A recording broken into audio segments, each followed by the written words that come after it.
한때 미국과의 냉전으로 세계를 양분했던 러시아는 1950년 전 세계에 공포를 안길 특수부대를 창설했습니다. 이 부대의 이름은 바로 스페츠나츠, 러시아어로 특수목적 부대라는 뜻입니다. 스페츠나츠는 러시아군의 정예부대로 IS 격퇴작전을 비롯해 굵직한 국제적 분쟁과 테러를 진압하면서 악명을 떨쳤습니다. 세계 각국의 특수부대 중에서도 가장 무자비하고 치밀하다는 평가를 받으며 세계 최강의 특수부대 중 하나로 손꼽히고 있습니다. 스페츠나츠는 여러 하위 조직으로 구성되어 있지만 그 중에서도 최정예 인원으로 꾸린 알파팀은 가장 주목받는 정예부대입니다. 러시아 연방보안국 소속으로 극도로 위험한 임무를 수행하는 특수부대 속 특수부대로 불립니다. 테러 진압, 고위인물 보호, 인질 구출 등 한 채 오차도 용납되지 않는 극한의 상황에서만 등장하는데 테러리스트의 심장을 겨누는 칼이자 무고한 생명을 지키는 인간방패로 활약하기도 하죠. 그런데 이 알파팀이 한국인을 위해 목숨을 건 특수작전을 펼친 일이 있었습니다. 어떤 일이 있었던 것일까요? 안녕하세요, 디스멘털입니다. 1995년 10월 14일 한국 정부 및 러시아 주재 한국 대사관이 발칵 뒤집혔습니다. 한국인 26명이 모스크바 한복판에서 정체불명의 괴한에 납치됐다는 소식이 전해진 것이죠. 당시 러시아는 체첸 사태에 이은 불안한 사건이 끊이지 않던 시기였는데요. 당시 납치된 한국인 26명은 현대전자 직원들로 연수를 마치고 크렘린궁 관광을 마친 직후였습니다. 오후 5시 30분경 관광을 마치고 버스에 올라타는 순간 복면을 쓴 괴한 한 명이 버스 뒷문으로 난입했는데요. 카프카스 출신의 러시아인임을 밝힌 괴한은 가족과 아이들을 위해 $10,000와 비행기표를 요구했습니다. 자신의 몸에 폭발물을 지니고 있으니 허튼 짓 하는 순간 폭파 단추를 누르겠다는 협박과 함께 말이죠. 당시 크렘린 광장에서는 모스크바 시장 유리 루시코프가 직접 나서 현장을 지휘하고 있었고 CNN 등 해외 언론에서는 실시간으로 붉은 광장을 내보내며 속보를 전하고 있었는데요. 당시 루시코프 사장은 한국 대사에게 은밀히 다가와서는 한국어로 엎드려라고 말하면서 발음이 정확하냐고 물었습니다. 그러면서 러시아 국가안보부 스페츠나츠 알파팀이 진압작전을 펼칠 예정인데 자칫 사고가 발생할 수 있으므로 한국인들에게 전달하기 위한 단어를 연습 중이다라고 말했습니다. 그리고 납치범과 러시아 경찰의 협상이 시작됐습니다. 체첸 사태를 겪은 러시아는 다양한 비상 상황에 대한 시나리오를 준비해두고 있었는데 그중 하나가 실제 현금을 주며 상대방을 달래는 것이었습니다. 흰색 코트를 입은 러시아 경찰 2명이 돈가방을 들고 버스로 올라서서 여러 차례에 걸쳐 나눠줄 테니 몇 명씩 풀어주는 방식으로 교환할 것을 요청했는데요. 괴한은 이 제안을 받아들였고 이때를 틈타 경찰은 버스 구조를 살폈습니다. 실제로 그는 돈가방을 하나씩 받을 때마다 몇 명씩을 풀어줬는데 전달책을 맡은 러시아 경찰들은 그 급박한 상황에서 예상치 못한 감동적인 장면을 목격했습니다. 인질로 잡힌 한국인들이 서로 먼저 나가겠다고 싸우는 것이 아니라 서로를 먼저 내보내려 양보하고 있었으니까요.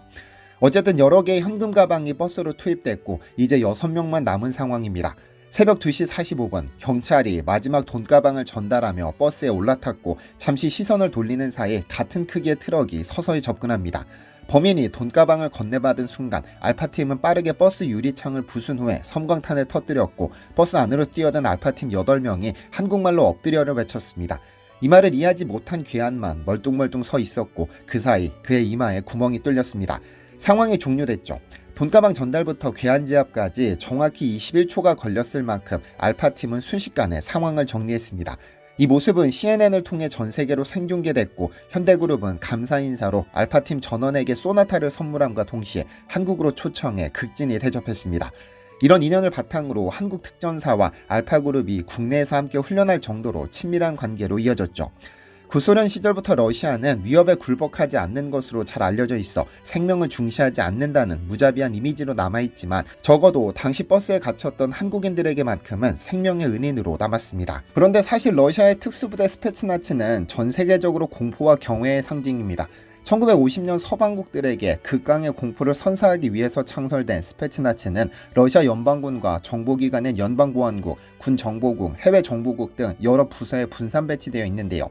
스페츠나츠 중에서도 군정보국 소속 부대는 가장 은밀한 임무를 수행하며 최정예 부대로 평가받습니다.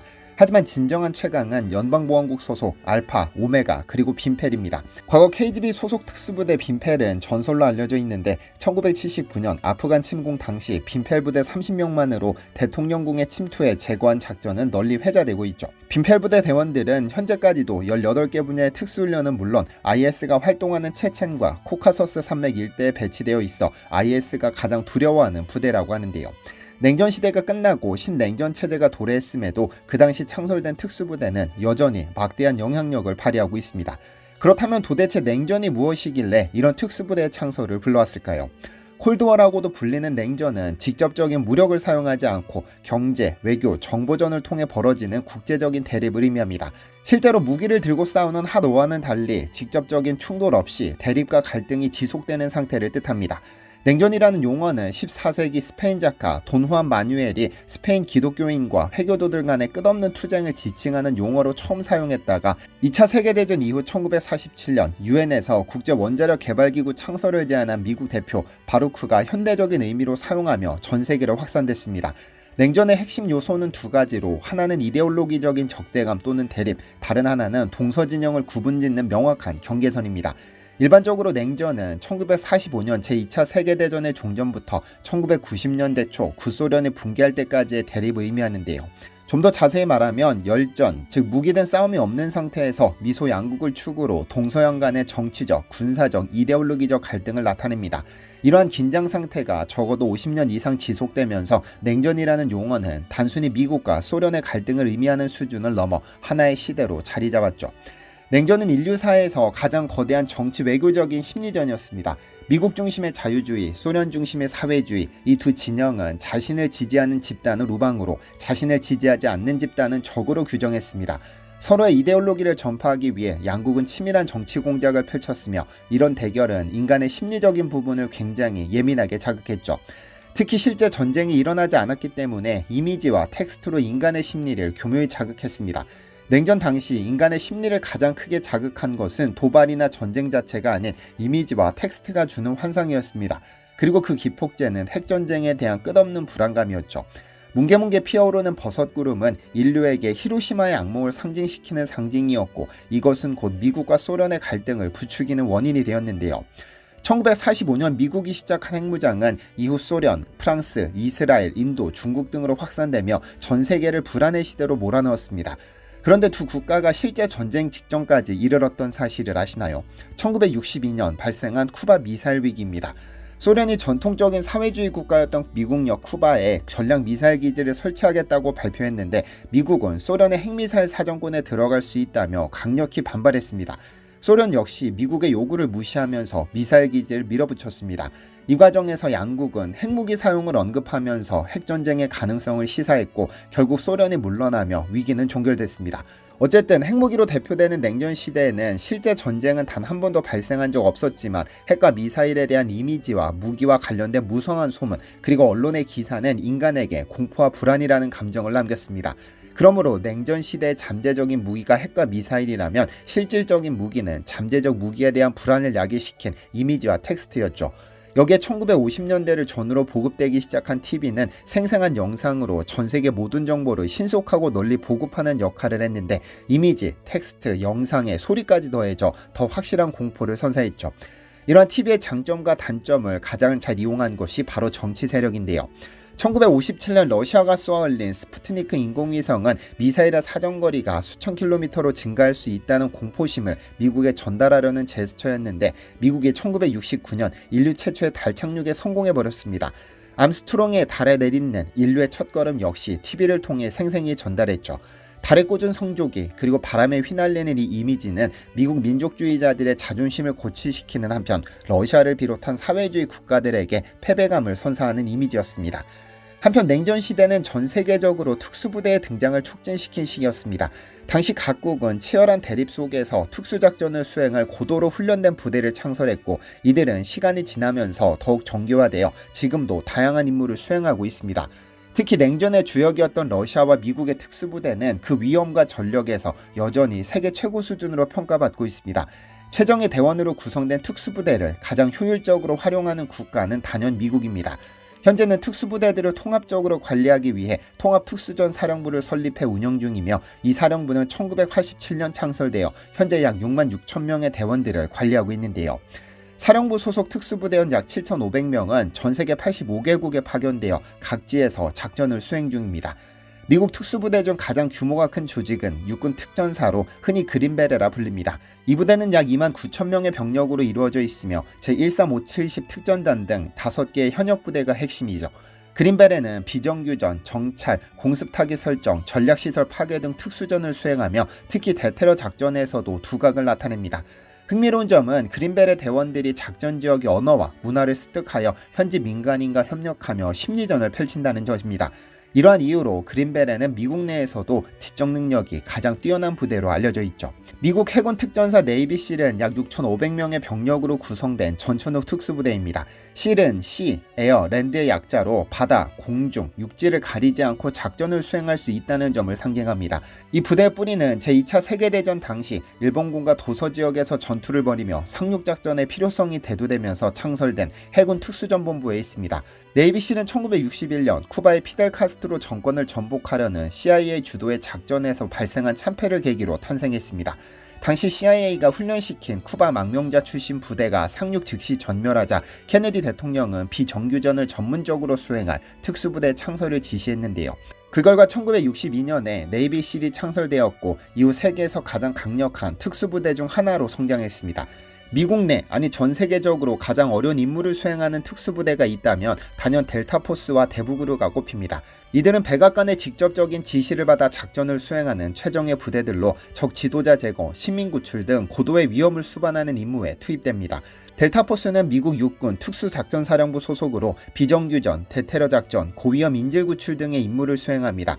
대북으로는 해군 특수부대 네이비실의 태정예 팀으로 빈라덴 제거작전 등 세계적으로 유명한 작전에 투입되며 명성을 쌓아왔습니다.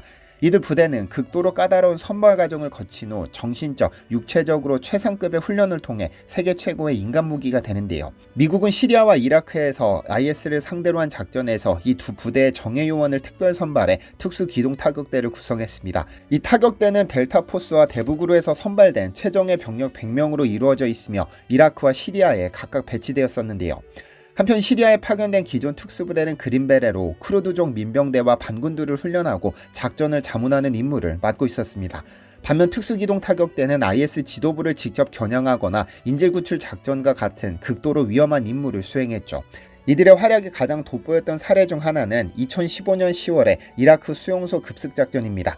이 작전에서 특수기동 타격대 요원 30명과 쿠르드족이 협력해 IS가 점령 중이던 수용소를 기습 공격했습니다. 작전 과정에서 이들은 블랙호크 헬기를 이용해 수용소 지붕으로 강화한 뒤 은밀히 침투했습니다.